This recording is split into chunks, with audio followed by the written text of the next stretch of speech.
అనగా 9/8/2024 ఉదయం 11:31 హస్తా నక్షత్రయుక్త అభిజిత్ లగ్న పుష్కరాంశ సుముహూర్తమున చిరంజీవి లక్ష్మీ కుంకుమ సౌభాగ్యవతి ఎం ఋతుష గారు చిరంజీవి ఎం హేమంత్ గారికి వివాహ నిశ్చితం.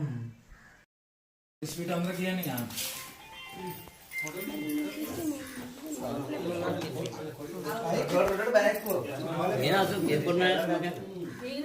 పెట్టు, బాబాయ్కి పెట్టు, దానికి పెట్టు, కష్టపడే వాళ్ళకి పెట్టాలి మంచిది.